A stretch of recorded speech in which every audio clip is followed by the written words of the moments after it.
Back to Besa starts right now on Fox 13. Welcome to another episode of Back to Besa. I'm your host, Besa Gordon, and this week on the show, we're talking about everything from keeping our youth on the right path and abolishing hate to a new event happening around the greater Seattle area that's taking over and the nightlife in Portland, Oregon. So you already know it's time to grab your snacks. This week on Back to Besa, we attend the Dignity for Divas ribbon cutting for their new food pantry. We head to Olympia as Rise Above brought in some big names to talk to Native youth about substance abuse prevention and their passion. We go to Mohai for a conversation about combating hate across all generations. We talk with our love and relationships coach, Dabrina Jackson Gandy, about the state of the union, your relationships union, that is. We head to Federal Way for my very first taste of Vibe Bingo. We go to the Seattle Center Exhibition Hall for this year's Reign of Style hair competition. We go to Portland for the sold-out Too Short concert at the Roseland Theater. Plus, we have to talk about events to know about.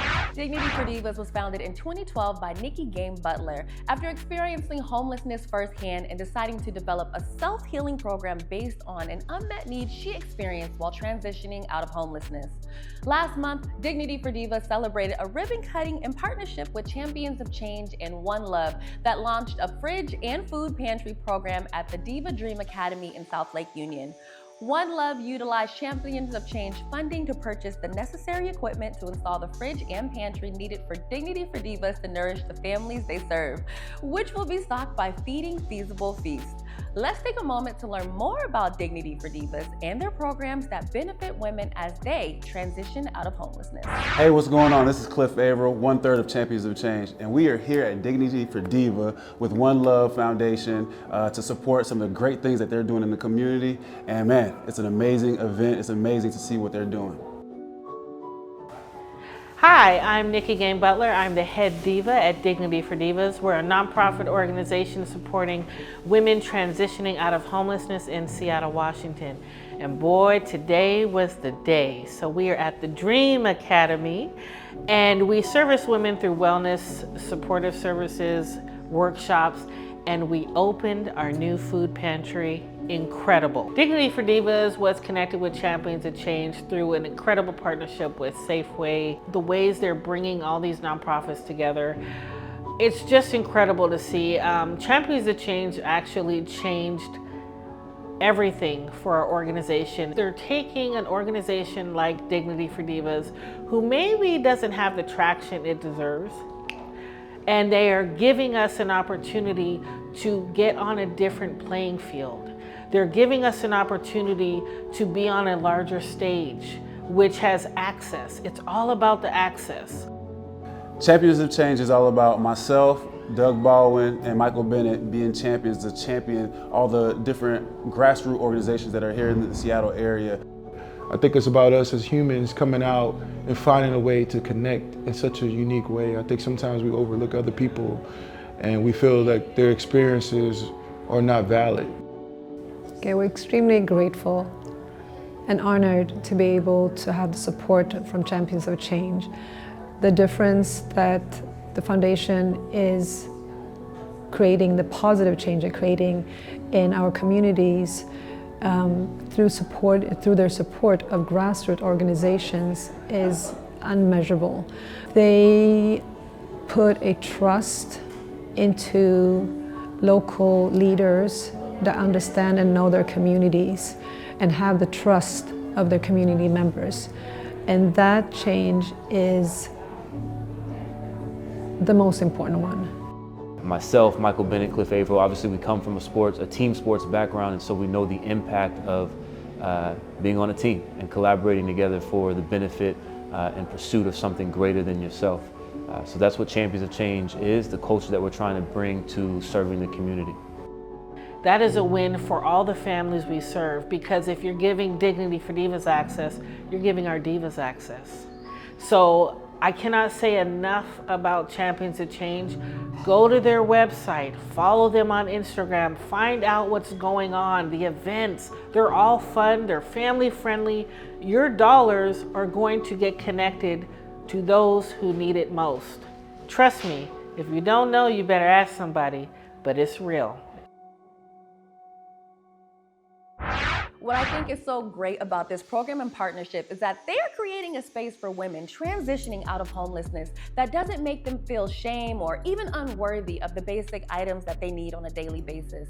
Dignity for Divas provides healing, focus, wellness, and trauma response education workshops, which include mommy and me sessions, cooking classes, holistic yoga, meditation, and even financial literacy. They also offer internship programs for welcome home graduates while supporting families with essential food items from their food pantry.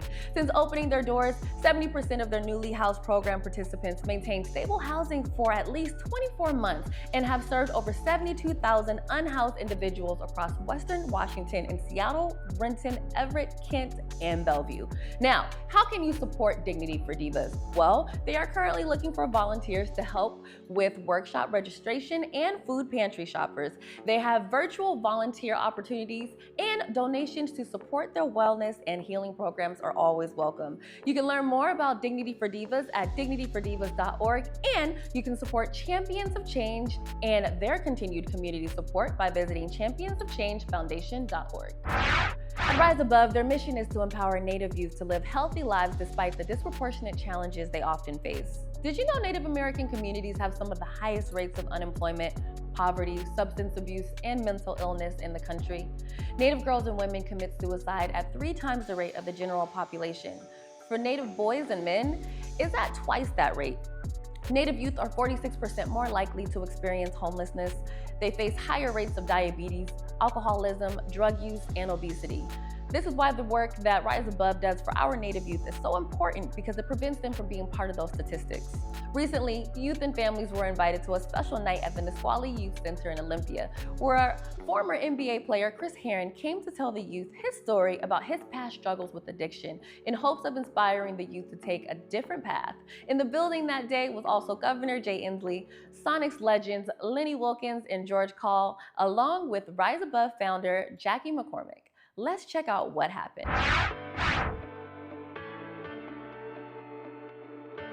Today we have a great opportunity to impact the youth. We have a special guest, Chris Herron, former NBA player who has an amazing story to tell in regards to addiction, recovery, trying to figure out what kids want to do in life. And we know that the Native youth face a lot of different challenges and struggles, and so Rise Above is geared towards early intervention and prevention to try to give kids opportunities, access, resources to try to hopefully find some passions in life and just stay out of trouble and find something that they want to do in their future.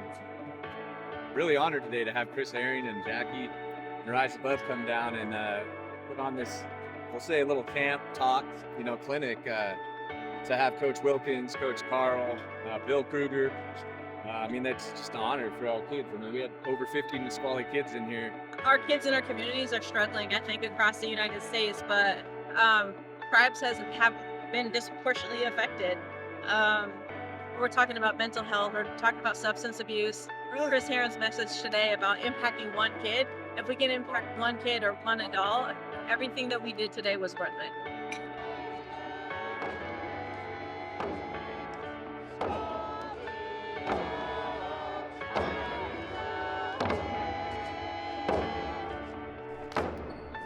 Americans have about 3 times higher suicide rate with young kids. Addiction is a major problem. We've ignored it for too long.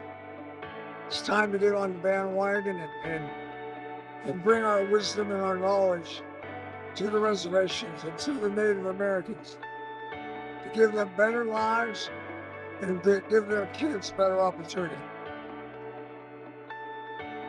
These are professional athletes, so they're the professionals at their craft, and so that's going to show hopefully these young kids that you got to work hard. You got to really commit to yourself and being responsible to yourself, and being accountable. I feel like we're in a weird time of, we'll point fingers and we'll blame everybody. No, I've never been about that. My father, Billy Frank Jr., he was arrested over 50 times here on the Nisqually River for exercising his treaty right. And he became somebody who brought people together, and so we just celebrated 50 years of the U.S. versus Washington. And now this great state of Washington is recognizing my father with a statue that will go into the United States Capitol in D.C. Each state has 2 statues, and we're replacing the Marcus Whitman statue here in the state of Washington.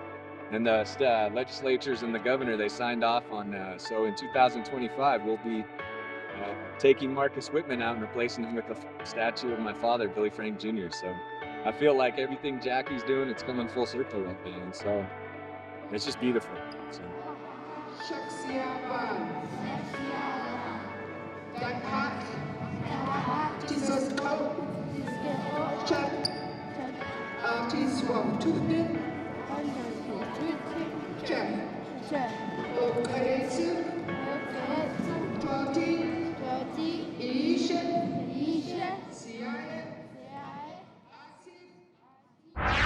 Now more than ever, it's important for us to wrap our hands around our youth to prevent them from going down the wrong path.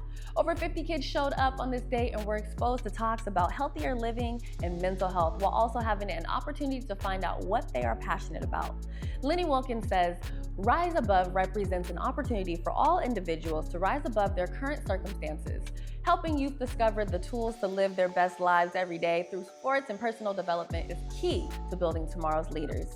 In January, Rise Above had their biggest month as they served over 1,300 youth from across the country in North Carolina, Colorado, and Washington State for a better way of living, which just shows, look, Rise Above continues to work hard to change the narrative for Native youth.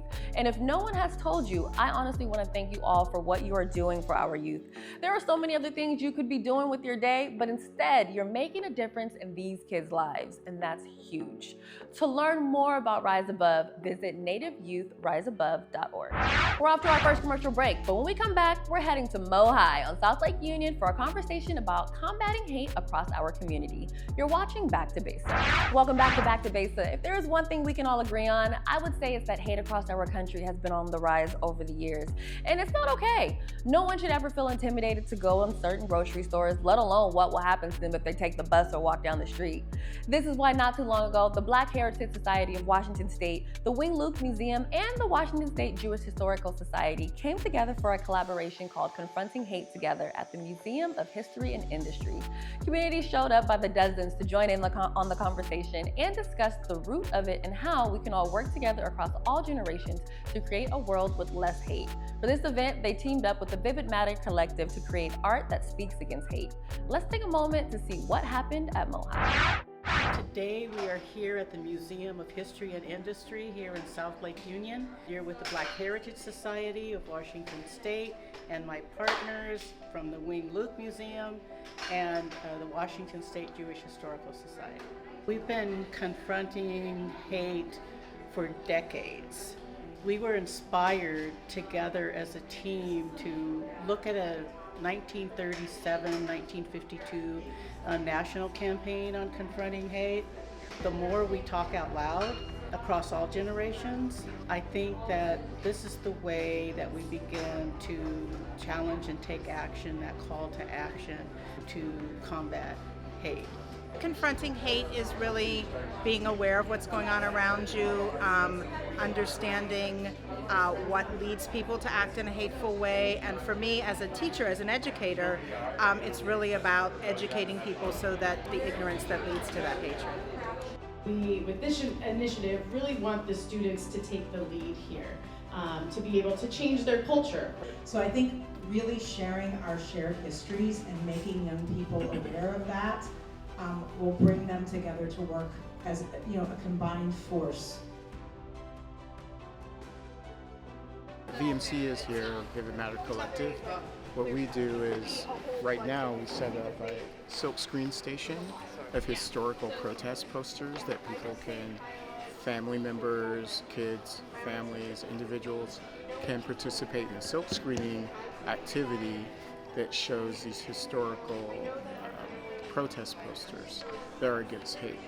So the posters we have and the designs are based on 1945, 1935, and 1969. One is about the Black Panther Party, another one's about abolishing hatred between smashing the color line, and another one is about called Swat Them All, and that's from the American Jewish Committee.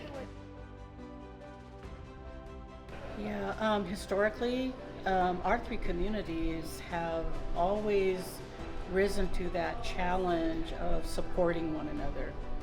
So none of this is new to us, to come together and in partnership and supporting one another. Hands down, this is a really fabulous team of people to make this happen and push it forward. But we're going to be talking to all communities in Seattle. And I love the point that came up today, particularly around young people and their voices in all of this. I mean, you know, that vision, that future is what this is all about living.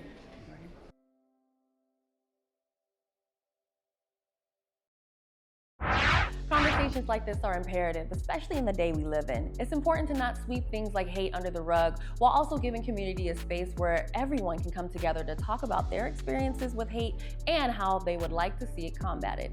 I want to take a moment to thank the Black Heritage Society of Washington State, the Wing Luke Museum, and the Washington State Jewish Historical Society for their work throughout our communities to make sure we never forget or repeat our history. We're off to another commercial break, but when we come back, we're joined by Back to Besa love and relationships expert Debrina Jackson-Gandy. You're watching Back to Besa. Welcome back to Back to Besa. Each month we are joined by our love and relationships expert Debrina Jackson-Gandy, author of The Love Lies. This month we talk about the state of the union of relationships, that is. During our conversation, we talk about what has caused a break in unions after the pandemic, which has left the U.S. with the highest divorce rate in the world. We talk about how to create better paths of communication, why dating is so hard these days, and what makes someone a good date. Let's check out Debrina's love and relationships tips for the month. So for one, what ended up making you correlate the state of the union with relationships just in this way? Like, it's a very interesting way to talk about relationships. Well, you know, we have the State of the Union address that we received from the President of the United States to address the country. And so I like to play on words. And I said, oh, when we're on Besa's show, let's talk about the State of the Union, which actually when we talk about love relationships and do kind of a report and weather report on what's happening there, it's actually more State of the Disunion. Wow, but sauce. I thought we would play on words with that. Let's start with the state of marriage unions or relationship unions. Ooh. Well, I'll start with marriage because here in the United States, we already, out of 196 countries on the face of planet Earth, we're at the very bottom of the bucket in terms of success in marriage. Highest divorce rate globally, okay? Wow. On top of having the highest divorce rate already, then during the pandemic, it surged 34%. And a lot of people would think the pandemic caused the breakups and the relationship breakdowns, but from my perspective, what it did is expose the disconnection, expose the lack of intimacy, expose that people didn't necessarily like each other, and they may even be having sex, but didn't even necessarily like each other.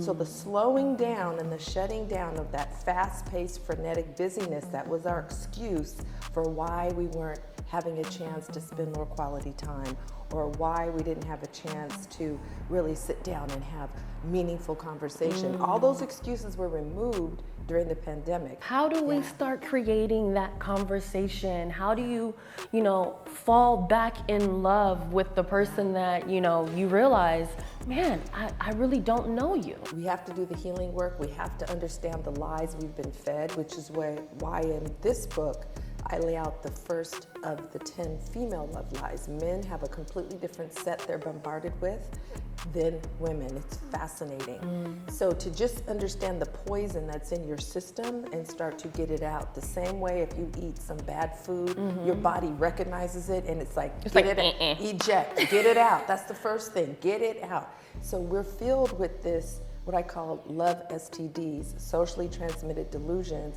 poisons and toxins around love relationships and a twisted, warped understanding, love relationships and marriage. And now, clearly, it's time to get the poisons out. We can't take any more of the junk. What about for like a single people? Yes. What is that looking like? Because would you say that since the pandemic, single life has changed due to the fact that there are so many online dating, and then it makes it to where everyone is just texting, they're not necessarily talking on the phone, they might not necessarily take time to actually go out and sit down and have a good dinner. So there's a lot of distrust and a lot of caution because of all of the misrepresentation folks have encountered in online dating or the bad experiences. And so, or getting stuck in this and like, well, how do we get to a actual FaceTime even? Or meeting what I call body to body in person, 3D eyeball to eyeball, where I can touch your shoulder and you can touch mine, real time 3D. So that's part of the challenge too, but that's also why in my book, it's because it's for single and married women. And dating as we've been doing it, that model, that was the precursor to marriage where we have the worst outcomes, everything is up for reevaluation. So that model has also crashed and burned. Wow. So that's why I have Debrina's Modern Courtship. It is a different purpose, a different way of relating and engaging, very different from how we've been doing it. That's why, you know, the conversation about the video that went viral about, you know, the woman taken to the Cheesecake Factory, right? And she was, you know, having a fit, and the guy came around to open her door, and she locked the door.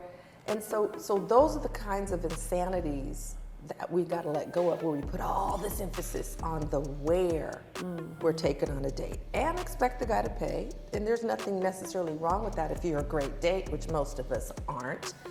But the focus on where he takes me, we are so off base. You need to focus on truly, not saying it with lip service, truly getting to know him. And if you are really about that, there's a certain way you show up, there's a certain way you'll engage, there's certain questions you will have. And this emphasis on, is he taking me to Ruth's Chris or is he taking me to Capitol Grill? Our emphasis is in all the wrong place. Whether you are out on an ice cream date or a coffee date that is less than $20, how are you showing up? I'm trying to tell you, if you are having issues in your dating life or even your relationship, you need to grab Debrina's book, The Love Lies, and see what it does for your love life. Now, for my full interview with Debrina on the State of the Union, head on over to the Fox Local app and just search Back to Besa. Now moving over to an event I've been telling you all was coming up for over a month. The Reign of Style hair show and competition. Now in its 10th year, the Reign of Style was started by Aisha Ellis Azim. After noticing the lack of hair shows in the Northwest, Aisha decided to fill that void for the Northwest region, thus the creation of Reign Competitions Northwest with the aim of providing a stage and opportunity for hairstylists, beauticians, makeup artists, cosmetology students, and fashion designers from across the Seattle, Tacoma, and surrounding areas to display their talents, creativity, and passion for hair, beauty, and fashion. This year's hair competition, held at the Seattle Center Exhibition Hall, did not disappoint, as the event kicked off with the Watch Me Work competition, which featured students and licensed barbers, locticians, braiders, and makeup artists, all competing in their respective categories. As for the main show, it was filled with a mix of salons that went head-to-head for the title of Who Was the Best, as they showed off their hair skills in a performance that featured models, music, storytelling, and dance. Plus, we even got to see a dope performance from the Northwest Tap Connection. Let's see what went down at this year's Reign of Style competition. Hey everybody, this is Aisha Ellis Azim, your producer of the Reign of Style. Welcome to the show. Had our 10th annual Reign of Style hair competition and show. We started the show out with our live Watch Me Work category, where we had student barbers, locticians, braiders, licensed barbers. So our live Watch Me Work is very entertaining. You actually get to sit there up close and see how these stylists actually come up with these creative designs for their stylists. It's just a great opportunity for them to showcase just how talented they are. Watch Me Work is just so intense. So you got the barbers just doing their thing as people are literally watching them work. What's better to have the bragging rights of Seattle, the Northwest, that you're the dopest barber in the town, you know what I'm saying? So when I tell you they are like going head to head, clipper to clipper, blade to blade, baby, they over there going crazy. You also got the makeup, the esthetician. So this is not only hair, this is cosmetology as a whole. Skin, makeup, textures, clipping, all the things. So you got the makeup battle that's going on. I seen butterflies, I seen blending, I seen jawbones, contour, all the things, y'all. So make sure y'all tap in for years to come. Main show started at 4 o'clock, and that show is where we have salons that actually compete for a $1,000 prize. It's competition of hair and beauty, y'all. So you're gonna see, I seen futuristic looks, I seen movie looks, you know, so they're all coming out, they're doing their thing. It's not just about the hair, it's about the presentation, it's about the confidence, it's about the walk, it's about the story. And you got these people that's coming and building a whole story on the main stage. Also to take it home bragging rights to say they are the dope hair production studio in the 206, y'all. Today was just amazing. We had over 25 vendors in here, lots of local vendors, Blessed and Thankful, just so many vendors from the community. I would love for people to be able to take away just community from this experience, to take away opportunity to connect with each other, to feel like the city still offers wonderful events for everyone to come to where they know that they will enjoy themselves. Just to keep supporting us, like this is our 10th year and we plan to stay around. We need stylists, we need barbers, we need makeup artists to actually compete in the show. Not just come to the show to view, actually compete in the show, be a part of the show, and then look out for our main awards that's coming up, which is our Community Choice nominations that's happening in the month of March.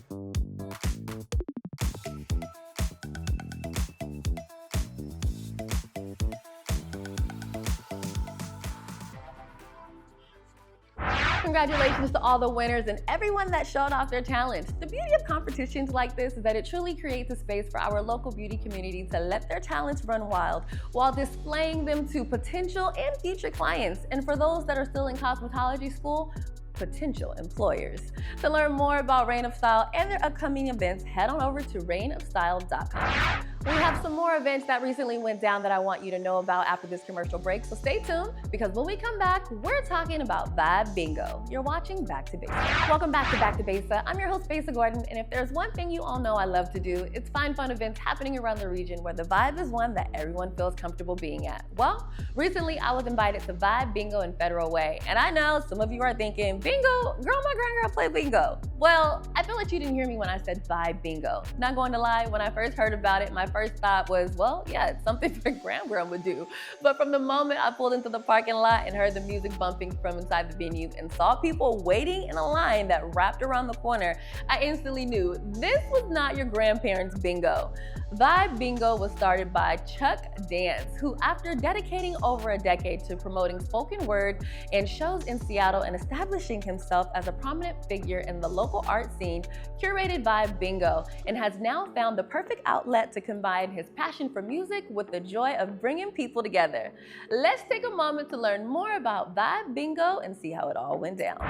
What's up, Besa Gordon here. Right now I am in Auburn and I am at my very first ever Vibe Bingo. Now I know when you think bingo, you think, oh, Grand and her homegirls are coming out in their Sunday's best. This is not that. This is bingo, good music, food, vibes, and all the things. When I pulled up, there was a whole line outside that was wrapped around the corner, okay? All the homies are in the building today, and we're gonna see what goes down at my very first ever Vibe Bingo. What's up? It's your boy, Diedrich Trinity. I'm the host of Vibe Bingo. Welcome to Xanadu. All right, tonight we got a special show going on. The first Saturday every night, we have the Legend Show, which starts at 5 o'clock, and then we have the Hip Hop Show, which starts at 8 o'clock. Crazy thing about the Hip Hop Show is, man, we keep selling out. No matter what we do, we got bigger and bigger venues, and it's hard to keep everyone contained in one building. So, you know, we're doing our best to get everybody involved in Vibe Bingo. Not only we have people that's filling up the seats in the standing room only, but we have businesses that want to do business with us as well. So we're looking forward to partnering with Black businesses. We have fun, we drink, we dance, we laugh, we sing, and we just vibe out. you should be a part of this party. If you're not, you're missing out. If you have a black business that you want to promote, I want you to come up to the stage right now. You have a black business that you want to promote, I want you to come up to the stage right now. Our first show was Trap Bingo, and we did it at Giuseppe's in Tacoma. That was June of 2022. After a while, Chuck said we should just call it Vibe Bingo. Just took off. Ever since Giuseppe's, we just packed out that, then we packed out a different venue. Then we got a bigger venue. And now we're here at Xanadu. This holds about 220 people, but it's proven to not quite be big enough. We know that people like to play games. People like to win prizes. So bingo is something that is a guilty pleasure of a lot of younger people that they'll go and do with their older family members, right? But they won't never tell anyone how much fun they had doing it. Right. So you'll go with your older family, but you won't let anyone know that you did. So we said, well, how can we make it something that people aren't, ashamed of doing?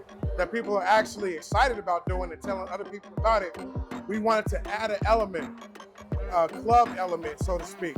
So now you're playing bingo. It's still the same game that's very fun and easy to play, easy to understand, prizes galore. But now we added a club element. So you can get up and dance if you want to, or you can sit in your seat and dance if you want to. You can have fun, even if you never win. When people said, I never even won at Vibe Bingo, but I have fun every time I go. Yeah, and that's what we want. It's like, I know that winning is fun too, but I want people that even if they didn't win, I want them to have fun. I want the experience to be good. From the time you buy a ticket, to the time you walk into this door, to the time you sit down, everybody's had a good experience. Buying a drink, we have good food, we have music, we have fun, and we go home. Everybody's happy. When people think of Vibe Bingo, I just want them to come and know that they're in a safe place to have fun. And we really cater this event for people to have fun, where sometimes people get up on stage, you'll see people dancing in the crowd, and that's what it's all about. That's what it's all about, especially in our community where we need safe fun. Like I said, I don't go out to parties, might go to a concert, but now people come to Vibe Bingo one time and now they come every single time because it's fun. I want people to have so much fun here that they definitely got to come back. They definitely got to tell their friends it's not what you think. They definitely got to tell their friends we got to come back again and bring the whole crew. I want people to take away some Vibe Bingo t-shirts. I want people to take away some prizes. I want people to take away an experience that they've never had before. I want people to go home knowing that they were part of a vibe that is taking over the whole city right now. Subscribe to our website, vibebingo.com, official Vibe Bingo on Instagram, and follow us and come have some fun. Now do you see why I said it's not your grand's bingo? Maybe the one they do during the day, but definitely not hip hop night.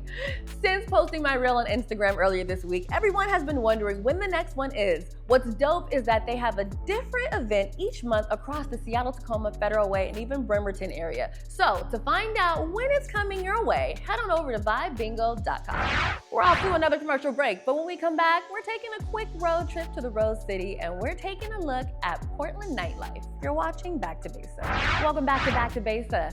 I want to take a moment to talk about Portland nightlife, specifically concerts at the iconic Roseland Theater. Not too long ago, I was there when Too Short came to Portland for a sold-out concert at the Roseland. And dude, I didn't know what to expect, but after, my first thought was that when people in Portland go out, they aren't worried about what the next person in the venue is doing. They've had a long week and all they want to do is dance, have a drink, and eat some good food. Because you already know the Trap Kitchen PDX is going to serve up that heat. After the show, I caught up with the big homie Cool Nuts, who not only is a Portland music legend, but he's also the host of Jammin' 107.5's Northwest Breakout Show. During our talk, I wanted to know more about the Portland night scene. That way we could show people that have never been out in the Rose City during their nightlife how it really goes down. Check out what Cool Nuts had to say after the show. All right, everybody, right now we are in Portland, Oregon at the Roseland Theater. And guess what? Right now, I got the homie Cool Nuts with me. Bro, today was a wild day. Let everybody know what really went down tonight. Man, we had an amazing show. Too Short, Bay Area legend, sold out. You can see the remnants, empty water bottles, cups, drinks, everything. It was insane, and we performed tonight. Bad Habitat, Juma Black, DJ Fat Boy. It was incredible. Like, just a good display of like that energy still exists of just going out, having a good time, and nothing but the music and celebration of the culture. That's what you see tonight. You see the remnants. No, seriously. And then even our buddy Mikey Vegas, he had a nice little welcome home. Oh today. yeah. Mikey Vegas, we brought him out of retirement, and cause he's been trying to not rap because of Trap Kitchen, but I said, bro, you my little bro, you gotta come out. Yeah, you gotta pull up tonight. So. Now, there's one thing that I'm always saying. Whenever I come out to Portland and I come to a concert, it's like no other. The energy that I just feel whenever I come in here, like I just leave so energized. Yeah. For someone that's never really gone out in Portland nightlife, can you like really describe the vibe? I think Portland is very organic. People still want to have a good time. And it's very synonymous with Bay Area culture, West Coast culture, and just the party. If you saw tonight, like everybody just came out ready to enjoy themselves. And I think that's one of the great things about Portland. It's very organic and very fun. Yeah. And that's the energy you got from tonight. You see all the empty cups, bottles, everything. I'm not gonna hold you. As soon as I came upstairs, I was like, I gotta get video of this. Yeah. Nobody's gonna believe me. Yeah, they're not. So you feel like Portland as a culture is just like more down to earth? Would you say that? Because sometimes I feel you go to other places and everyone's worried about what the next person is doing. But when you come out here, everyone's like, look, I had a long week. I'm just trying to let go. Yeah. I think Portland, that's the beauty of Portland. It's like a mixture of, it's the middle ground of Seattle and the Bay. Like you have that Northwest feel, but then you have a little bit of the big city feel. But it's also just a good time. So like that's what, like you get the energy, like you said, people getting off work, they want to let their hair down, they want to have drinks, they want to party, and then you have somebody like Too Short come to town who we all grew up on, and he's synonymous with our lifestyle, with the energy of the Northwest and just the West Coast in general. So you get all that. Absolutely. Now, really, really quick, you're always doing something, whether it's putting on an event here or traveling. Like, what do you personally have coming up next? Man, a lot of work with Trap Kitchen, a lot of work with E40, a lot of work with Creed Bratton from The Office, radio, jamming 107.5, the Northwest Breakout Show, and then a lot of my own music work. So I just been trying to stay busy and keeping the flame lit and everything moving in a progressive fashion. No, that's right. Well, in the meantime, between time, dude, if you guys are ever out in Portland and you see a dope event going down at the Roseland Theater, I highly suggest you pull up because as you can see, it's gonna be a vibe. Yes, sir.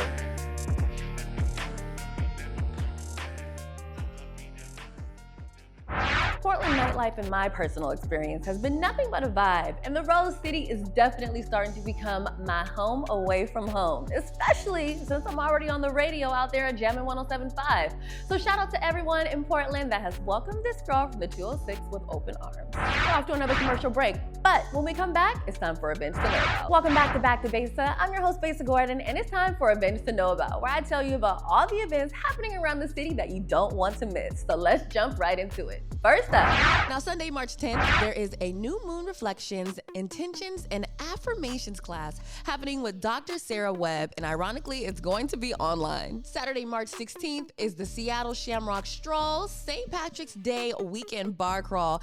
Also, Saturday, March 16th is the Advanced Improvised Hip Hop Spring 2024 class happening at Unexpected Productions Improv School. And Build 206 is also having their Build Barbershop series over at Style Barbershop. Sunday, March 17th is Plant-Based Junk Food in Seattle. This is happening over at Lucky Envelope Brewing. Also, Sunday, March 17th, Arts and Beats is happening over at the Royal Esquire. Sunday, March 24th is the 3rd annual Women's Empowerment event, Unlocking the Potential Within.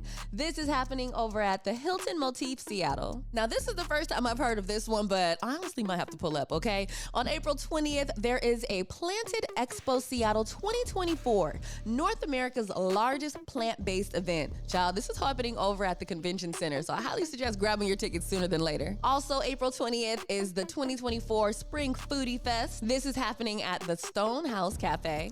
On April 27th, Music Soul Child is actually performing over at Muckleshoot Casino Resort. Now, this one's a little bit further down the line, but I figure you might want to get your tickets sooner than later, okay? Bryson Tiller will be performing at the Washington State Fair on September 21st. Oh, and I almost forgot. You guys have been asking me about Vibe Bingo. Check this out. It's coming to Seattle on March 23rd, which is a Saturday. Ladies First Vibe Bingo and Market. This is going down at Victory Hall at the Box Yard.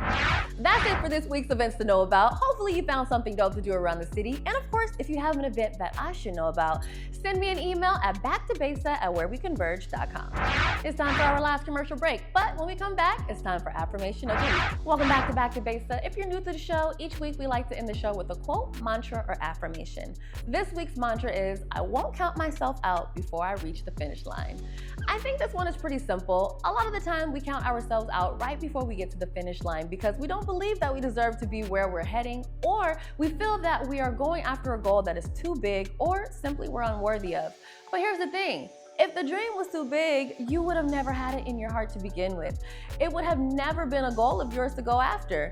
Don't allow yourself to put yourself in a situation where you work so hard on your goals that when you finally get to the finish line, you walk away because it's too hard.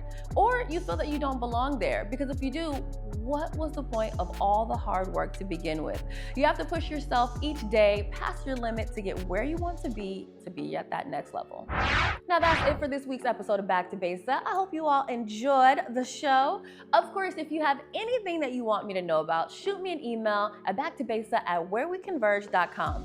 And don't forget, you can catch me in Seattle on Hits 106.1 weekdays, 7 p.m. to 11 p.m. and in Portland Saturdays, 3 p.m. to 7 p.m. on Jammin' 107.5. Until next week, I want to thank you for your support of Back to Besa, and as always, have an amazing rest of your day. And of course, keep that energy high.